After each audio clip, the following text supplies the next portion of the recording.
Advocate Somnath. ಇವತ್ತು Hindu succession act 1956ನ ಅಂತರ್ಗತ ಮೃತ ವ್ಯಕ್ತಿಯ ಆಸ್ತಿಯನ್ನು ಆತನ ವಾರಸುದಾರರು ಹೇಗೆ ಹಂಚಿಕೊಳ್ಳುತ್ತಾರೆ ಅನ್ನುವುದನ್ನು ನೋಡೋಣ. ಇಲ್ಲಿ ಈ ಕಾನೂನಿನ ಅಂತರ್ಗತ section 10, section 11, section 14, 15 and section 25, 26 ಇವುಗಳನ್ನು ಪರಿಗಣಿಸಲಾಗಿದೆ. ಮತ್ತು ಅನುಸೂಚಿ ಇವು ಕಾನೂನೊಳಗೆ ಕಡೆ ಕೊಟ್ಟಿರ್ತಾರೆ. ಈ ಅನುಸೂಚಿ ಒಳಗೆ 1ನೇ ವರ್ಗ ಮತ್ತು 2ನೇ ವರ್ಗ ಈ 2 ವರ್ಗಗಳನ್ನು ಪರಿಗಣಿಸಲಾಗಿದೆ. ಇರೋದು 2ನೇ ವರ್ಗ. ಹಿಂದೂ ಉತ್ತರಾಧಿಕಾರಿ ಅಧಿನಿಯಮ 1956 ಇದರ ಅಂತರ್ಗತ ಸೆಕ್ಷನ್ 10 ಏನು ಹೇಳ್ತದೆ? ಅನುಸೂಚಿಯ 1ನೇ ವರ್ಗದಲ್ಲಿರುವ ಮರಣ ಶಾಸನ ರಹಿತನ ವಾರಸುದಾರರಲ್ಲಿ ಸ್ವತ್ತಿನ ಹಂಚಿಕೆ. ಸೆಕ್ಷನ್ 11 ಏನು ಹೇಳ್ತದೆ?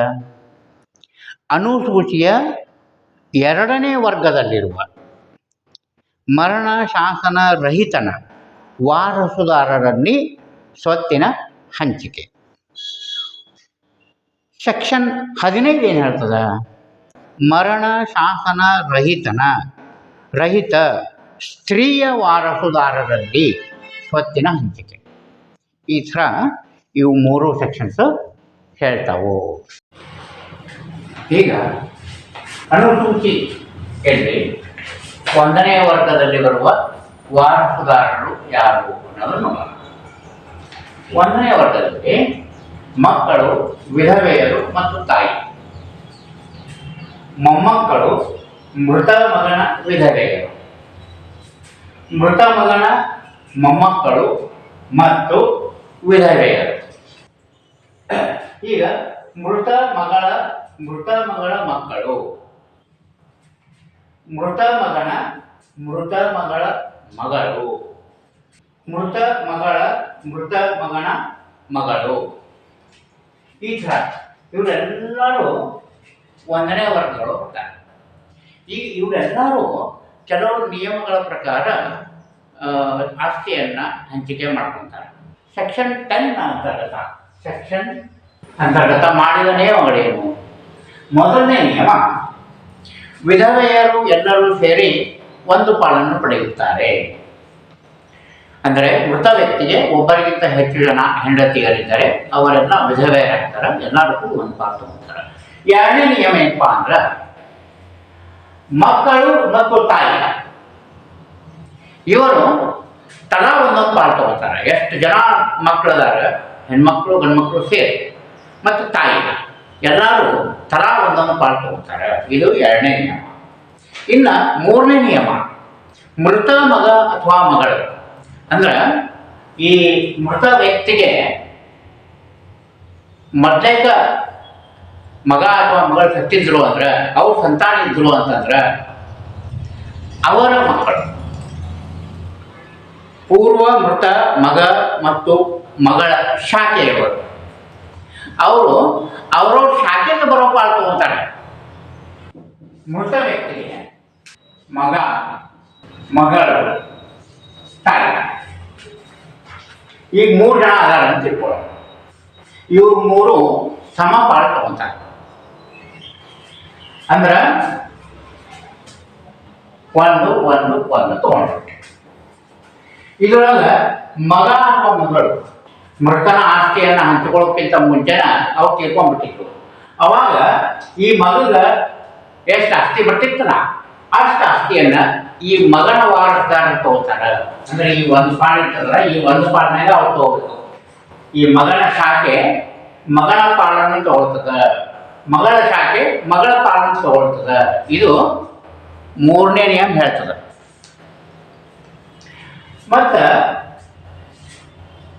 4ನೇ ನಿಯಮದೊಳಗೆ ಏನು ಕೊಡ ಮಾಡಲಾಗಿದೆ ಅಂತ, ಮಗನ ಶಾಖೆಯವರು ತಮ್ಮ ಪಾಲನ್ನು ತಗೋಬೇಕಾದ್ರೆ ಮಗನ ಶಾಖೆ ಒಳಗೆ ಮಕ್ಕಳು ಎಷ್ಟು ಮಂದಿ ಇರ್ತಾರೆ ಮತ್ತು ತಾಯಿ ಇರ್ತಾಳೆ. ಅವರೆಲ್ಲರೂ ತರ ಒಂದೊಂದು ಪಾಲ್ ತಗೋತಾರೆ. ಮತ್ತು ವಿಧವೆಯರಿದ್ರು ಅಂದ್ರೆ ಅವರೆಲ್ಲರೂ ಸೇರಿ ಒಂದು ಪಾಲ್ ತಗೋತಾರೆ. ಮತ್ತು ಮಗಳ ಶಾಖೆಯವರು ಹೆಂಗೆ ತಗೋತಾರೆ, ಅವ್ರು ಎಷ್ಟು ಜನ ಇರ್ತಾರೆ ಶಾಖೆಯೊಳಗೆ ಅವರೆಲ್ಲರೂ ತರ ಒಂದೊಂದು ಪಾಲ್ ತಗೋತಾರೆ. ಇದಾದಮೇಲೆ ಸೆಕ್ಷನ್ 11. ಸೆಕ್ಷನ್ 11 ಏನು ಹೇಳಲಾಗಿದೆ, ಅನುಸೂಚಿ 2ನೇ ವರ್ಗದಲ್ಲಿರುವ ವಾರಸುದಾರರಲ್ಲಿ ಪ್ರತಿ ನಮೂನೆಯಲ್ಲಿರುವ ಎಲ್ಲರೂ ಕೂಡಿ ಸಮಪಾಲನ್ನು ಪಡೆಯುತ್ತಾರೆ. ಅಂದರೆ ಏನಪ್ಪ, 2ನೇ ವರ್ಗ ತಗೊಳ್ಳೋಣ. ಉದಾಹರಣೆಗೆ 2ನೇ ವರ್ಗ ಇದು ನಮೂನೆ 1, ಇದು ನಮೂನೆ 2, 3, 4 ಹಿಂಗೆ 9 ತನಕ ನಮೂನೆ ಅದಾವೆ. ಈಗ 1ನೇ ನಮೂನೆ ಒಳಗೆ ತಂದೆ ಒಬ್ಬನೇ ಇರ್ತಾನೆ, ಮೃತ ವ್ಯಕ್ತಿಯ ತಂದೆ. ಇದು 2ನೇ ವರ್ಗಕ್ಕೆ ಯಾವಾಗ ಹೋಗ್ತದೆ ಆಸ್ತಿ, 1ನೇ ವರ್ಗದೊಳಗೆ ಯಾರೂ ಜೀವಂತಿಲ್ಲ ಅಂದಾಗ 2ನೇ ವರ್ಗಕ್ಕೆ ಹೋಗ್ತದೆ, ಅಲ್ಲಿ ತನಕ ಹೋಗೋದಿಲ್ಲ. ಈಗ 2ನೇ ವರ್ಗಕ್ಕೆ ಆಸ್ತಿ ಬಂತು ಅಂದ್ರೆ ಮೊದಲೇ ನಮೂನೆ ಒಳಗೆ ತಂದೆ ಬರ್ತಾನೆ, ತಂದೆಗೆ ಹೋಗ್ತದೆ ಆಸ್ತಿ. ಮತ್ತು 2ನೇ ನಮೂನೆ ಒಳಗೆ ತಂದೆ ಇಲ್ಲ ಅಂದ್ರೆ 2ನೇ ನಮೂನೆ ಒಳಗೆ ಮಗಳ ಮಕ್ಕಳು ಸಹೋದರಿಯರು, ಮಗಳ ಮಕ್ಕಳು, ಇದು 2ನೇ ನಮೂನೆಯೊಳಗೆ ಇವರು ಎಲ್ಲರೂ ಮಗಳ ಮಕ್ಕಳು ಎಷ್ಟಿರ್ತಾರೆ ಅವರೆಲ್ಲರೂ ಸೇರಿ, ಮತ್ತು ಸಹೋದರಿಯರು ಅವರೆಲ್ಲರೂ ಸೇರಿ ತಲಾ ಒಂದೊಂದು ಪಾಲ್ ತಗೊತಾರೆ. ಇದನ್ನು ಈ ಸೆಕ್ಷನ್ 11 ಹೇಳ್ತದೆ.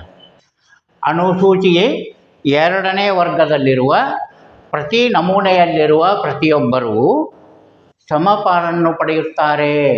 ಅದರ ಅರ್ಥ ಇದೆ, ಈ 1 ನಮೂನೆ ಒಳಗೆ ಬರುವಂಥವ್ರು ಎಲ್ಲರೂ ಸಮಪಾಲನ್ನು ಪಡಿಬೇಕು.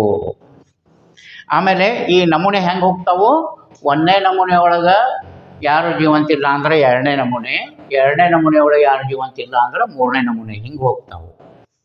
ಈಗ 3ನೇ ನಮೂನೆ, ಉದಾಹರಣೆಗೆ 3ನೇ ನಮೂನೆ ಒಳಗೆ ಮಗಳ ಮೊಮ್ಮಕ್ಕಳು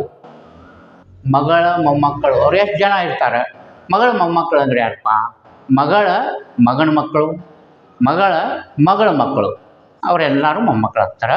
ಅವರು ಅಷ್ಟರು ಸಮಪಾಲು ಪಡಿತಾರೆ. ಇದು ಸೆಕ್ಷನ್ 11 ಹೇಳ್ತದೆ. ಆಮೇಲೆ 4ನೇ ನಮೂನೆ, 4ರಿಂದ 9ನೇ ನಮೂನೆ ತನಕ ಹಂಗೆ ಇವು ಸಂಬಂಧಗಳು ಮುಂದುವರಿತಾವೆ, ರಕ್ತ ಸಂಬಂಧಗಳು. ಇವನ್ನ ಇಲ್ಲಿ ತನಕ ಆಸ್ತಿ ಹೋಗೋದನ್ನೇ ಇಲ್ಲ.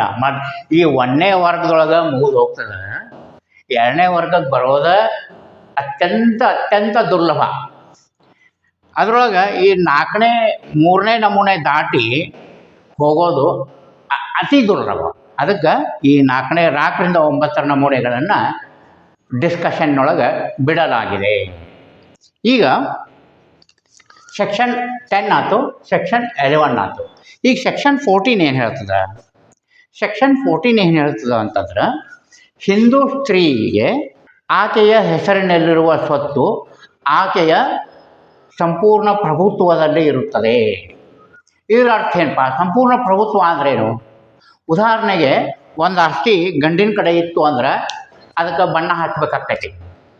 ಏನಪ್ಪ, ನಿನ್ನ ಕಡೆ ಆಸ್ತಿ ಐತಿ, ಗಂಡನ ಕಡೆ ಆಸ್ತಿ ಇತ್ತಂದ್ರೆ ಅದು ಅವನ ತಂದೆಯಿಂದ ಬಂದದೋ ಏನು ಅವನ ಸ್ವಂತ ಗಳಿಸ್ಯಾನ, ತಾನೇ ಗಳಿಸಿದ್ದಿದ್ರೆ ಸಂಪೂರ್ಣ ಪ್ರಭುತ್ವದೊಳಗೆ ಇರ್ತದೆ, ಅವನು ಯಾರು ಬೇಕಾದವ್ರಿಗೆ ಕೊಡ್ಬೋದು. ತಂದೆಯಿಂದ ಬಂದಿತ್ತಂದ್ರೆ ಅದ್ರ ಮೇಲೆ ಅವನ ನಂತರ ವಾರಸಾರರು ಇರ್ತಾರಲ್ಲ ಅವ್ರಿಗೆ ಅದ್ರೊಳಗೆ ಹಕ್ಕಿರ್ತದೆ. ಹೀಗಾಗಿ ಅವ್ರನ್ನ ಕೇಳಾರ್ದ ಅವನು ಮಾರಕ್ಕೆ ಬರೋದಿಲ್ಲ. ಆದರೆ ಈ ನಿಯಮ ಹೆಣ್ಣಿಗೆ ಅನ್ವಯ ಆಗೋದಿಲ್ಲ, ಹಿಂದೂ ಸ್ತ್ರೀಗೆ ಅನ್ವಯ ಆಗೋದಿಲ್ಲ.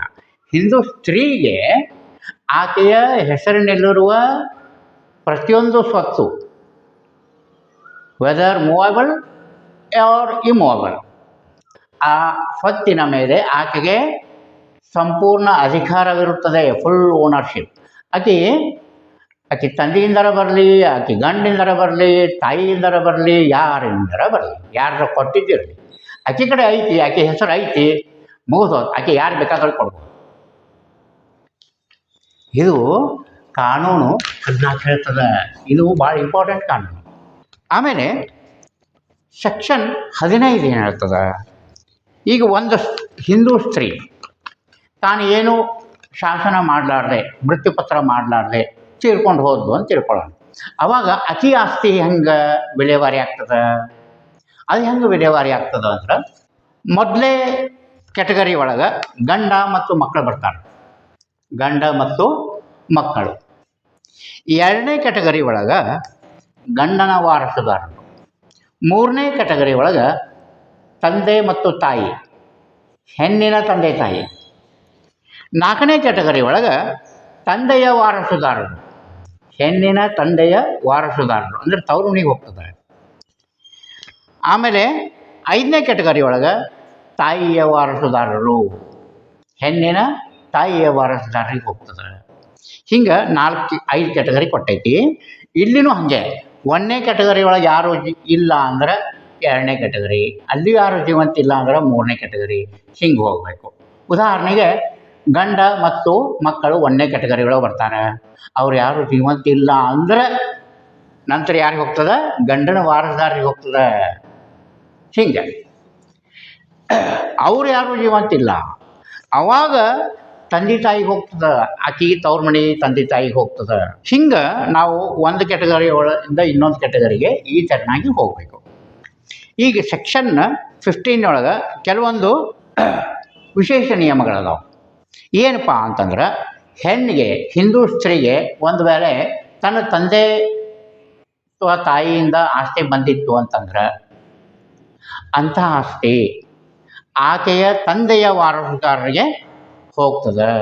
ಇದು ಭಾಳ ಇಂಪಾರ್ಟೆಂಟ್ ನಿಯಮ. ಆಮೇಲೆ ಹಿಂದೂ ಸ್ತ್ರೀಗೆ ಆಕೆಯ ಗಂಡ ಅಥವಾ ಮಾವನಿಂದ ಆಸ್ತಿ ಬಂದಿತ್ತು ಅಂದ್ರೆ ಅದು ಯಾರಿಗೆ ಹೋಗ್ತದೆ? ಗಂಡನ ವಾರಸುದಾರರಿಗೆ ಹೋಗ್ತದೆ. ಅಂದ್ರೆ ತವ್ರ ಮನೆಯಿಂದ ಬಂದಿದ್ದ ಆಸ್ತಿ ತವ್ರ ಮನೆಗೆ, ಗಂಡನ ಮನೆಯಿಂದ ಬಂದಿದ್ದ ಆಸ್ತಿ ಗಂಡನ ಮನೆಗೆ. ಸಿಂಪಲ್ ಅದ. ಆಮೇಲೆ ಸೆಕ್ಷನ್ 25, 26 ಭಾಳ ಇಂಪಾರ್ಟೆಂಟ್ ಸೆಕ್ಷನ್ಸ್. 25 ಸೆಕ್ಷನ್ ಏನು ಹೇಳ್ತದೆ, ಒಬ್ಬ ಕೊಲೆಗಾರನಿಗೆ ಆಸ್ತಿಯಲ್ಲಿ ಪಾಲು ಸಿಗುವುದಿಲ್ಲ. ಯಾವ ಕೊಲೆಗಾರ? ಯಾವನು ತನಗೆ ಯಾರಿಂದ ಆಸ್ತಿ ಬರ್ತಿರ್ತದಲ್ಲ ಅವನ್ನ ಕೊಲೆ ಮಾಡಿದ್ದ ಅಂದ್ರೆ ಅವನಿಗೆ ಆಸ್ತಿಯಲ್ಲಿ ಪಾಲಿಲ್ಲ. ಉದಾಹರಣೆಗೆ ಒಬ್ಬ ಮಗ ತನ್ನ ತಂದೆನ ಕೊಂದ ಅಂತ ತಿಳ್ಕೊಳ್ರಿ, ತಂದೆಯಿಂದ ಅವನಿಗೆ ಪಾಲು ಬಂದ ಬರ್ತದೆ ಕಾನೂನು ಪ್ರಕಾರ. ಕೊಂದ ಅಂದ್ರೆ ಬರೋದಿಲ್ಲ. ತಂದೆಯ ಕೊಲೆಗಾರನಿಗೆ ಆಸ್ತಿಯಲ್ಲಿ ಪಾಲು ಇಲ್ಲ. ಹಿಂಗೆ ಉದಾಹರಣೆ ಹೇಳಿದೆ. ಆಮೇಲೆ ಒಂದು ವ್ಯಕ್ತಿಗೆ ಆಸ್ತಿ ಎಲ್ಲಿಂದ ಬರ್ತಿರ್ತದೆ, ಆ ಆಸ್ತಿ ಕಾರಣಕ್ಕಾಗಿ ಆತ ಕೊಲೆ ಮಾಡಿದ್ದ ಅಂದ್ರೆ, ಯಾರನ್ನಾರ ಕೊಲೆ ಮಾಡಲಿ, ಆಸ್ತಿ ಕಾರಣಕ್ಕೆ ಕೊಲೆ ಮಾಡಿರಬೇಕು, ಅವಾಗೂ ಆ ಆಸ್ತಿ ಒಳಗೆ ಅವನ ಪಾಲಿಲ್ಲ. ಇದು ಭಾಳ ಮುಖ್ಯವಾದ ನಿಯಮ, ಇದನ್ನು ನೆನಪಿಟ್ಕೋಬೇಕು. ಮುಂದೆ ಸೆಕ್ಷನ್ 26. ಸೆಕ್ಷನ್ 26 ಏನು ಹೇಳ್ತದೆ, ಕನ್ವರ್ಟ್ ಧರ್ಮ ಯಾರು ಬಿಟ್ಟು ಹೋಗಿರ್ತಾರೆ ಅವರ ಸಂತಾನಕ್ಕೆ ಆಸ್ತಿಯಲ್ಲಿ ಪಾಲು ಇಲ್ಲ. ಇದು ನೋಡ್ರಿ ಭಾಳ ಇಂಟ್ರೆಸ್ಟಿಂಗ್. ಯಾವ ಧರ್ಮ ಬಿಟ್ಟು ಹೋಗಿರ್ತಾರೆ ಅವ್ರಿಗೆ ಆಸ್ತಿಯಲ್ಲಿ ಪಾಲದ, ಆದರೆ ಧರ್ಮ ಬಿಟ್ಟು ಹೋದಂಥ ವ್ಯಕ್ತಿಯ ಸಂತಾನಕ್ಕೆ ಆಸ್ತಿಯಲ್ಲಿ ಪಾಲಿಲ್ಲ. ಇಂಟ್ರೆಸ್ಟಿಂಗ್ ಐತಿಲ್ಲ? ಹಿಂಗೆ ಇಂಪಾರ್ಟೆಂಟ್ ಸೆಕ್ಷನ್ಸನ್ನು ಆಯ್ಕೊಂಡು ನಾನು ಆಸ್ತಿಯ ವಿಲೇವಾರಿಯನ್ನು ಇವತ್ತು ತಮ್ಮ ಮುಂದೆ ಇಟ್ಟಿದ್ದೇನೆ. ಇದರಿಂದ ತಮ್ಮ ಸಮಯ ಬಹಳ ಉಳಿತಾಯ ಆಗ್ತದೆ. ನೀವು ನಿಮ್ಮ ವಿವಾದಗಳನ್ನು ಇದನ್ನು ಎದುರಿಗಿಟ್ಕೊಂಡು ಈ ವಿಡಿಯೋನ ಬೇಕಾದ್ರೆ 1 ಸರಿ 2 ಸರಿ ನೋಡಿ ಪರಿಹರಿಸ್ಕೊಂಡು ಬಿಡ್ರಿ. ಕೋರ್ಟ್ಗೆ ಹೋಗೋದು ತಪ್ತದೆ, 5-10 ವರ್ಷ ಅಡ್ಡಾಡ್ತಾರೆ ಕೋರ್ಟ್ಗೆ ಹೋಗಿ. ಹೌದಲ್ಲ? ನಿಮಗೆಲ್ಲರಿಗೂ ಒಳ್ಳೆಯದಾಗಲಿ.